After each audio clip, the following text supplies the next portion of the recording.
Custo de vida, emprego e desemprego, cesta básica, tarifas públicas, salário mínimo. Agora, na Brasil Atual, a análise do DIEESE. E nós vamos fazer contato agora com o gestor de políticas públicas e técnico do DIEESE na POSP, Tiago Fontes. Bom dia, Tiago. Bom dia, Glauco. Bom dia, ouvintes. Tiago, a OCDE divulgou um relatório mostrando que a remuneração dos professores do Brasil é bem mais baixa que a dos países membros da organização, sendo que no caso dos professores do ensino médio, essa remuneração chega à metade da média dos países da OCDE. O relatório envolveu os 38 países membros e 8 convidados e mostra aí a comparação baseada no dólar e também na paridade do poder de compra. Como que você viu esses dados, Tiago? Glauco, é uma informação grave, né?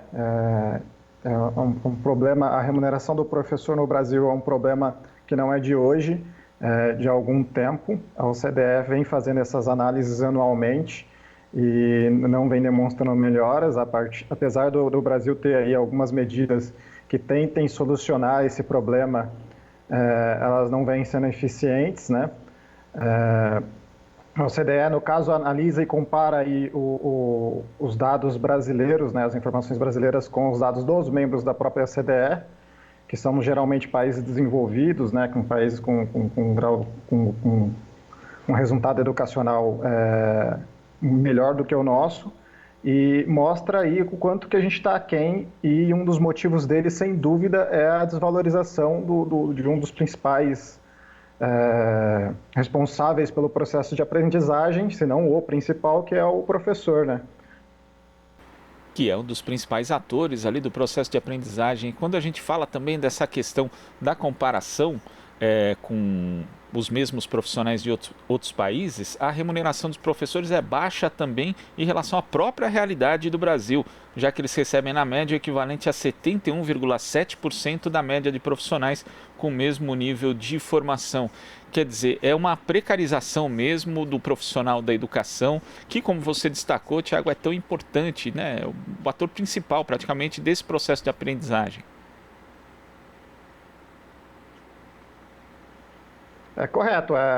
No Brasil, a gente tem o Plano Nacional de Educação, uma meta que diz um pouco sobre isso que você acabou de citar, que é a relação dos profissionais de educação com os demais profissionais com a mesma formação. No caso, se a gente comparar os salários profissionais com o ensino superior nas outras áreas, a gente vai ver aí que o professor recebe, em média, 70%, 71% a menos.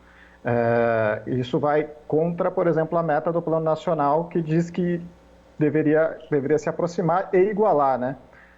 O Plano Nacional ele foi aprovado em 2014 e, segundo essa meta, teria que estar igual no final do 6º ano do plano, que seria agora em 2020, em junho de 2020. Então já é uma meta não cumprida. A gente espera que até o final do plano de educação, ao menos, ela seja cumprida, que vai ser 2024. Mas, de fato, a gente tem esse problema, e isso a gente pensa no Brasil. Se a gente pensar, por exemplo, no estado de São Paulo, isso é pior ainda. Chega a ser 85% a defasagem do professor da rede estadual de São Paulo. Eu, que atuo na POSP, acabo sabendo essas informações do estado. Chega a ser 85% a diferença entre o salário do professor da rede estadual e o salário dos demais profissionais com a mesma formação, no caso, com o ensino superior. Em muitos casos, né, em muitos estados do Brasil, mas no caso justamente dos profissionais da rede pública do estado de São Paulo, a gente tem aí uma política de reposição que muitas vezes, inclusive, mal cobra a inflação, né, com também aí algo que foi desenvolvido nos últimos anos, com gratificações, formas de não incorporar reajustes ao salário. Quer dizer, está muito longe de ter uma política de valorização do professor aqui em São Paulo, né, Tiago? Correto. Em São Paulo a gente tem diversos problemas. Os bônus é um desses problemas. Em vez de você dar um reajuste salarial, você dá um bônus ali no fim do ano, que, claro, o professor fica feliz, mas isso não entra como um direito constante, né?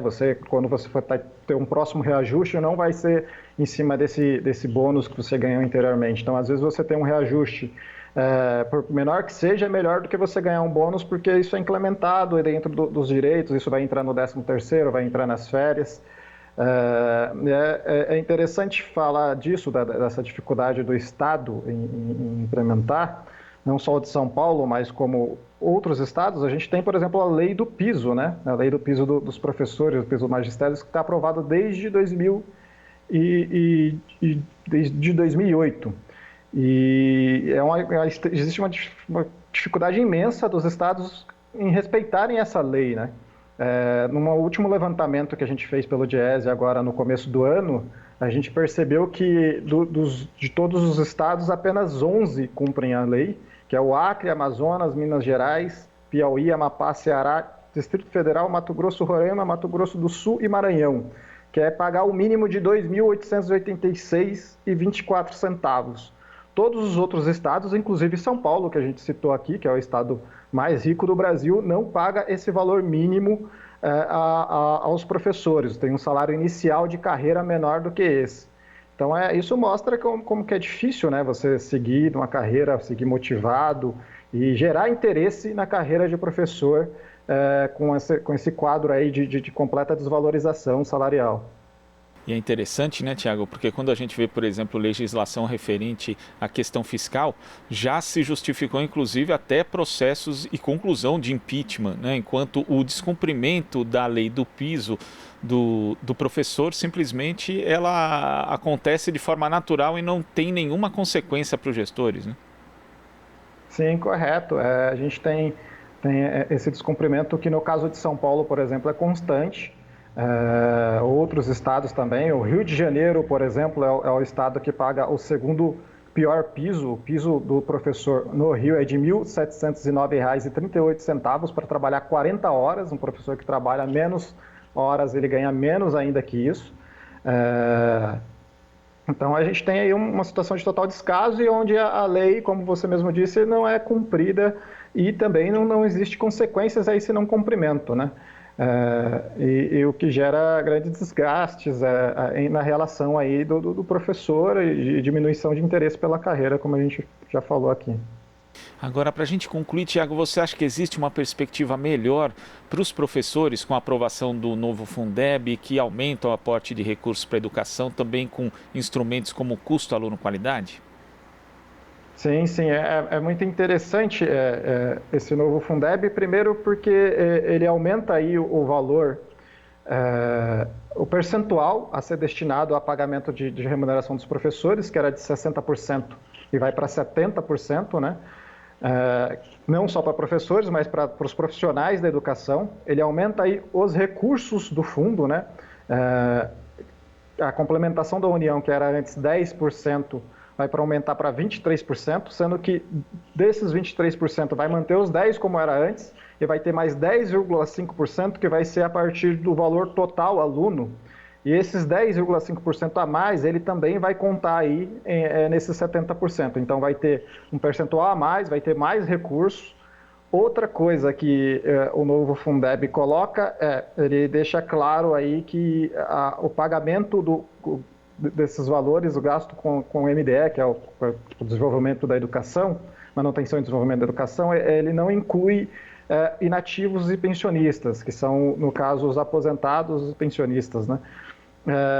Claro, a gente não tem nenhum problema, acho que os aposentados precisam receber suas aposentadorias, é um direito social conquistado e precisa ser pago. No entanto, tem uma interpretação aí que eles têm que ser pagos a partir com receitas de outras fontes, e não como as do Fundeb, que no caso, por exemplo, de São Paulo, novamente vinha acontecendo.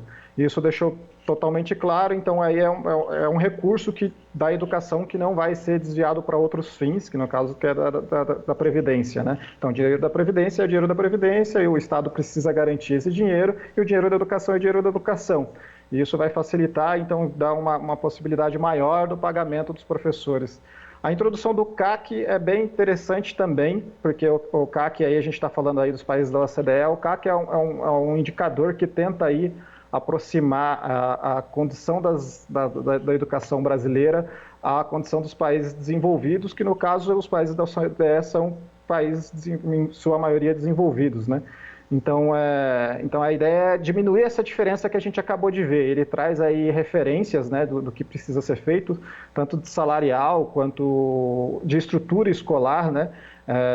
Uma outra questão que a gente fala que o professor não depende só de salário, né? Depende também de estrutura escolar para ele se sentir motivado. A gente sabe a condição das escolas que são extremamente complicadas, salas superlotadas, isso gera vários problemas, inclusive de adoecimento do professor.